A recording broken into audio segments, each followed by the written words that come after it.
안녕하세요, 원룡입니다. 안녕하세요. 유빌드 남경엽 대표입니다. 오늘은 양평 12구역 일반 분양을 하는 영등포 자이 디그니티입니다. 요즘에 다이가 자이가 참 분양 많이 합니다. 제가 볼 때 자기가 제일 많이 하는 것 같아요. 그렇죠. 네. 한번 살펴보도록 하겠습니다. 네. 자, 그럼 청약홈 볼까요? 청약홈 스타트. 청약홈 보기 전에 단톡방에서 많이 돌아다니고 있었던 사진이에요. 이게요? 예. 그 원룡님 단톡방에. 다른 데서 막 왔겠죠. 오. 예. 근데 죄송합니다. 출처를 밝힐 수가 없어요. 왜냐면 여기 막 돌아다니는 데라서 출처를 모릅니다. 예, 양해 바라고 이런 비슷한 류의 어떤 사진들이 기사에서도 많이 인용이 되고 그랬습니다. 줄 이렇게 많이 선다 보니까 예. 이런 걸로. 한 바퀴 쭉 돕니다, 이렇게. 옛날 진짜 이거 이 정말 대박인 거지. 이게 부동산 시장이 좀 있을 때 이런 건 너무 흔히 보는 건데 지금 이 분위기에 이건 지금 둔촌주공도 이거 안 했잖아요. 그렇죠. 게다가 코로나 이제 마스크 해제가 되면서 좀 소수의 예약을 받는 모델하우스 입장에서 이렇게 줄서기까지 보이는 풍경입니다. 투시도입니다. 이렇게 왜 생겼습니다. 자이. 양평 12구역. 지하 2층부터 지상 35층. 여기가 준공업지대. 중공업지대. 예, 그래서 층이 높습니다. 그리고 707세대 중에 일반 분양 185개. 근데 세대 좀 많진 않아요. 예. 여기가 이렇게 격자 무늬로 되어 있는 공업지대지 않습니까? 네. 그러니까 이 하나하나 블럭이 다 공장이었을 거예요. 그거를 사업지로 이제 거주지로 바꾸다 보니까 크게 합쳐서 못 짓는 것 같아요. 땅도 비싸고. 저희는 지금 2월 27일에 촬영을 하고 있고 그 전주 금요일에 입주자 모집 공고 열심히 사람들 보고 계십니다. 마침 3월 1일도 겹쳐 있어서 이날 엄청나게 많은 사람들이 볼 것 같아요. 그럴 것 같아. 3월 1일 뭐. 일주일 내내 양평 12구역 서울시장 분양 또 타오른다고 이런 얘기 많이 나올 겁니다. 여의도 출퇴근하기 참 좋아요. 그러니까요. 여의도 국회의사는 바로 왼쪽이네요. 예, 5호선 지나가고 있고요. 그다음 여기 영등포 구청역, 물론 도보권은 아니지만 2호선 지나가고 물레역 2호선 이렇게 가죠. 빡세게 걸어가면 갈 수 있습니다. 네, 맞습니다.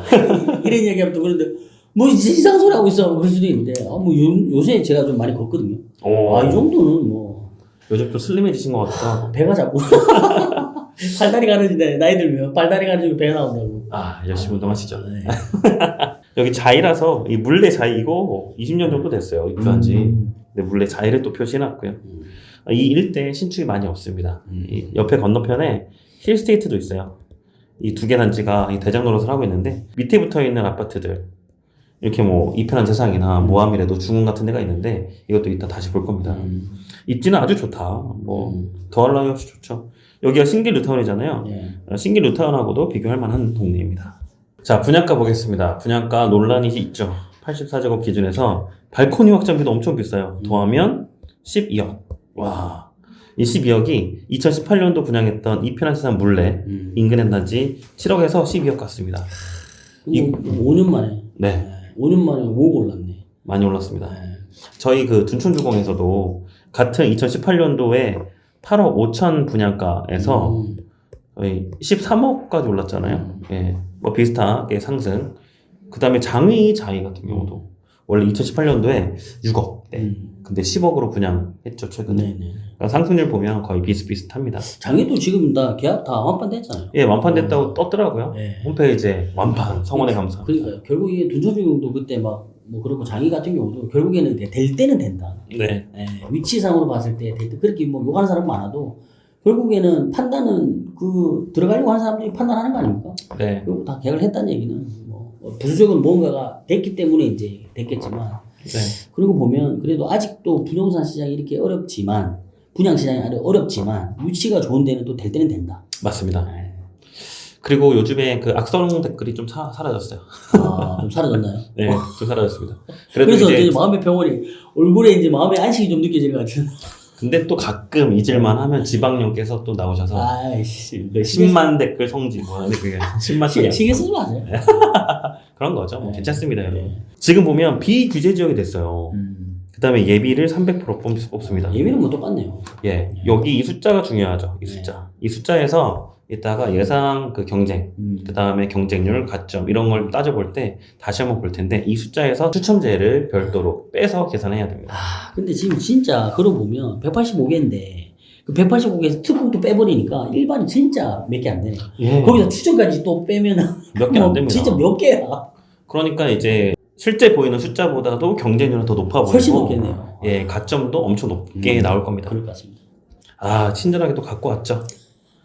영등포 자이 디그니티, 양평역 5호선의 초역세권. 그 밑에 조그맣게 붙어있는 데가 중흥입니다, 중흥. 아, 중위 에스컬레이터 붙어있네. 예. 그 다음에 이렇게 내려가면, 아까 2018년도에 네네네. 분양했던 이편한 세상 물레 에지 플라츠. 그 다음에 여기 먼저 또 입주했던 모하미레도. 그러니까 작은 단지들이 이게 200세대급, 300세대급 되고, 이제 700세대급이 분양을 하는 거죠. 네네. 그래서 이 일대에서는, 가장 좋은 아파트가 되겠죠. 뭐 초역세권이네. 예. 뭐 이런데 그럼 막 그려볼게요. 이렇게 분양하지 않는 이상, 뭐 이런 식으로 분양하지 않는 그렇죠. 이상, 예. 제 맘대로 그렸습니다. 아니 근데 이거 뭐 진짜 아닌 말로 뭐 바로 뭐 지하철 초역세권이고 위치장으로 봤을 때 이제 또 뒤에 있는 이런 부분들에 대한 금액도 같이 검토해서 이야기해 주시려고 그런 거 아니에요? 예, 맞습니다. 분양가를 보면 정말 마음에 안 들어요. 근데 어쩔 수 없이 완판되는 그런 상황들이 발생하니까 양면적인 마음이 또 듭니다. 우리가 이렇게 하겠는데 또 완판 안 되고 뭐. 아니에요. 완판은 됩니다. 안 될 수가 완판은 없어. 되죠. 그죠? 네, 어차피 완판이라는 개념 자체가 초기에 해가지고 바로 1차 정단계약 할 때 안 되더라도 뒤로 가서 어차피 딱 팔려도 그건 완판 되는 거니까. 맞습니다. 입주하기 전까지만 팔리면 다 완판이에요. 맞습니다. 어느 순간부터 이게 약간 뭐 구도가 그래서 그런데. 그래서 보통 미분양 나가지고 입주하기 직전에 마지막 갈 때 할인 분양하고 막 그렇게 하는 거니까. 근데 그렇게 안 가겠지. 그 정도는 아니다. 예. 시세를 봐야 되겠죠, 시세. 시세. 예. 중요하죠. 먼저는 이 편한 세상 물레 에드 플라츠는요 2020년도에 입주했는데 이때 이후로 실거래가 뜬 게 하나도 없습니다. 거래가 안 됐어요. 그러니까 입주한 지 2년 후에 보통 거래가 되는데 2020년이죠. 예, 그럴 수도 있지. 왜 그러냐면 2년 살고 전세권 갱신하고 또 살면 이제 그렇죠. 하는 거죠. 뭐. 그리고 작년 9월은 너무 힘들었던 시기 맞습니다. 아닙니까? 예, 이렇게 싸게 안 팔고 현재 호가를 보니까 24평형이 9억 9천 10억 전세가 이렇게 나와 있고 34평형은 아예 매물은 등록이 안 돼 있어요. 그리고 먼저 입주했던 애들 보면 중흥이 21년도 입주, 모하미레도가 2017년 입주, 중흥의 전용 84제곱 13억 12억 전세는 6억 5천부터 시작, 물레 모하미레도 10억 9천 11억부터 시작 전세 이렇게 보면 아까 12억 정도 발코니 확장비 더해서 어떻게 생각할까? 적정 분양가라고 판단하기에는 지금 호가잖아요. 호가의 분양가가 나왔다. 알고 있음에도 불구하고 청약에 임할 수밖에 없는 그렇겠는데. 입장들이 있다. 중앙 S클래스가 바로 밑에 있는데 그게 지금 13억 정도 예. 발생을 한다라고 보면 아까 우리가 발권 확장하면 12억이었잖아요. 예. 물론 이제 실거래가면 이거보다 금액이 떨어지겠지만 대략적으로 보면 일단은 뭐 재작년에 입주한 중 S클래스 가격 정도의 분양을 했다 뭐 이렇게 봐야 되겠네요. 호가 금액에. 예, 실제 영등포 중 에스프레소 호기노나 실거래가 뜬 거 보면 21년도에 13억 뜬 게 있습니다. 예. 또 이제 그 가격이 그대로 이전되는 느낌인데 그게 적정가인지 여부는 각자의 판단에 달려있죠. 근데 저라고 하면 실은 시드머니가 12억에 계약금 10%면 1억 2천 플러스 알파가 있어야 되는 거 아닙니까? 그리고 분양가가 12억이라고 하면 다른 데 한번 찾아보지 않을까 그렇게 생각합니다. 괜찮겠습니까? 그렇게 이야기해도? 물론이죠.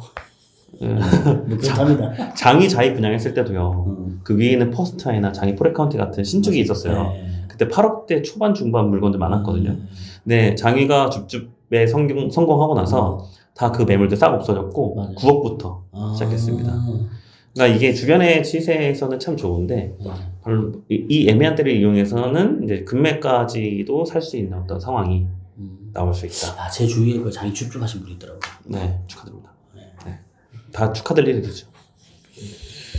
단지 배치도 하고 동호수 배치도 보겠습니다. 고층은 물론 조합원들 가져가셨고요. 그래도 35층. 예, 중층이 좀 남아 있어요. 10층대가 이렇게 나와 있습니다. 나쁘지 않고 이런 거는 지금 보류지인데 이렇게 보류지 나와 있죠. 펜트하우스인가? 근데 두 개 호수가 이제 터인 거 봐서는 저기 펜트하우스는 아니겠죠. 아마 5943 합치면 84 정도로 하지 않을까. 나중에 보류지가 어떻게 입찰 나올지 보면 좋겠습니다. 단지 배치도 하고 평면으로 갖다 붙였어요. 왜냐하면 59 A타입 이렇게 나와 있는 홈페이지에 이 미니맵이 없더라고요. 미니맵이 없으면 불편해. 또 다 만들어 주셨고 만들어 보기 편하게. 보기 편하게. 59 A타입 분홍 라인이죠. 남동향 보고 있습니다. 여기 하나 라인은 남서양. 3베이 판상형 나쁘지 않죠. 일반적이네요. 일반적입니다. 현관 들어와서 한쪽에 흰발장 있고 들어와서 3베이 형태. 그거가 좀 안 좋고 좀 약간 예, 대표님한테 배운 거. 긴다라는. 그쵸. 여기 약간 여기가 죽는 공간. 키 큰 장이 2개 이렇게 들어간다. 나머지는 일반적인 공간들로 빠져 있고 다용도실도 이 정도면 5구 치고는 어느 정도 공간을 확보해줬다. 아쉬운 것은 침실에 드레스룸하고 파우더룸이 없잖아요. 이 공간을 어떻게 활용을 해야 되겠네요.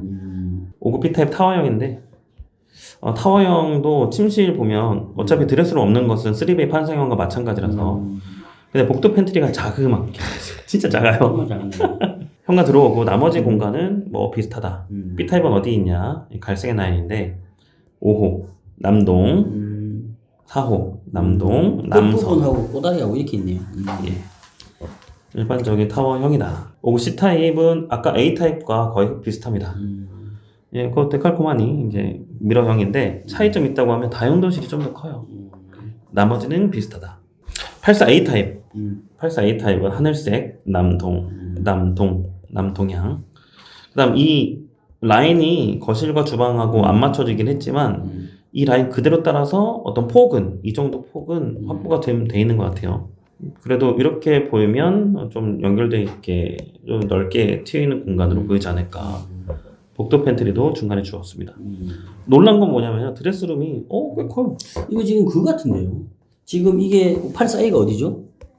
하늘색입니다. 하늘색이요? 그러면은 끝쪽에 있는 부분에서 추가적인 보통 이런 데 보면 끝쪽에 있는 붙어 있는 부분에서 A라인, 1호 라인. 예를 들어서 이런 쪽이나 이런 쪽에 보면 이렇게 추가적으로 해서 발포니가 2개가 있으면서 확장되는 그런 평면은 일단 아니네요. 그죠? 중간에 들어가는 거니까. 예. 그런 평면은 아닌데 또 유리추가 좀 뺐네. 그리고 VR의 실제 공간감은 이제 뉴빌TV 남경 대표님께서 저와 함께 또 같이 영상이 있습니다. 84A 하나요? 84A 합니다. 그래서 링크 드릴 테니까 같이 보시면 좋겠습니다. 그 다음에 B타입입니다. 84B. 드레스룸 눈에 확 들어옵니다. 84랑 똑같이 했네. 예. 복도 팬트리도 있어요. 나머지 공간도 충분히. 게다가 이면창 개방. 이거 어떻게 풀었는지 참 궁금하기도 합니다. 84B 타입은 이렇게 파란색 돼 있고 2호 라인 남동으로 있습니다. 마지막 84C 타입 A 타입과 비슷하죠. 비슷하네. 예, 비슷합니다. 팬트리 목도 있고 현관 창고 있고 드레스룸도 여유롭게 파워룸 있습니다. C 타입은 보라색인데 남서양 이렇게 구성되어 있습니다. 자, 여기까지 기본 내용하고 평면도까지 봤는데요. 여러분들께 그래도 예산은 한번 해야 되지 않겠습니까? 특별공급은 문제가 없어요. 특이점이 뭐냐면 특별공급이 생애 최초, 신혼부부, 기간 추천 다 들어가 있습니다. 분양가가 9억이 넘잖아요. 투기과열지구가 해제된 서울에서는요, 특별공급도 분양가 9억 넘어가도 공급을 해줍니다. 네네. 예, 그래서 특별공급이 꽤 많아 보이는 게 실제로 많아서 그런 거고요. 그 중에 일반 공급이 지금 비규제 지역이잖아요.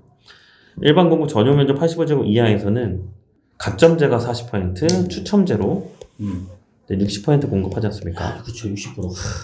예, 이거를 한번 계산을 해봐야 되는 게 중요하죠. 네. 59A, B, C타입, 84A, B, C타입에서 점수가 낮은데 청약을 하시고 추첨제로 노릴만한 분들, 이분들은 18개 뽑는 일반 공급에서 추첨제가 11개, 12개, 많이 나온다. 네. 5개, 10개, 11개 이렇게 나옵니다.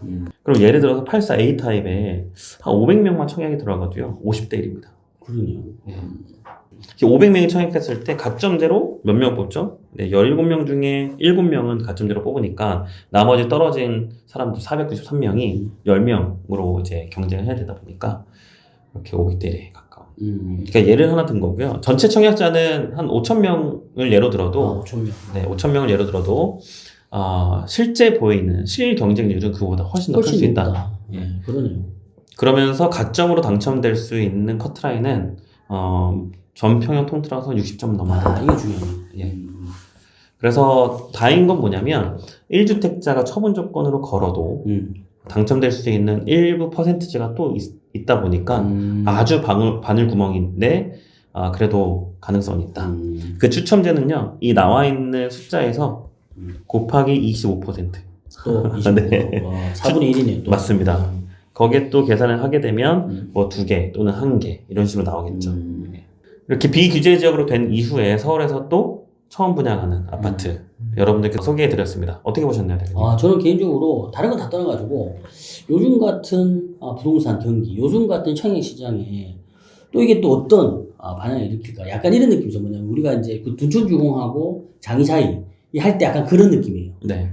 또 얼마나 이번에 이걸 가지고 또 이슈가 좀 될 건지 또 약간 또 어떤 분위기를 조금 보여줄 수 있을지 이게 조금 기대가 되는 현장이 아닌가. 좋은 말씀 감사합니다. 첨언을 드리자면 그 동네들, 그 장위나 둔촌중앙 같은 경우는 일반 분양 막 1000개, 2000개 막 이렇게 뽑았다고 하면 이 단지는 뭐 100개 안쪽이다. 그렇죠. 100개 안쪽 일반 뭐 특공 빼면은 뭐 100개도 안 되는데. 네.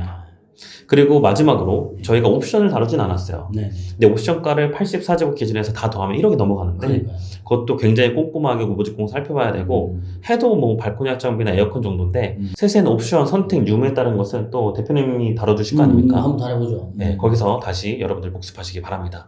자, 여기까지 원룡이었고요. 유빌드 안경엽 대표였습니다. 자, 오늘 내용이 도움되셨다면 좋아요, 구독, 알람 설정까지 부탁드립니다. 감사합니다. 안녕.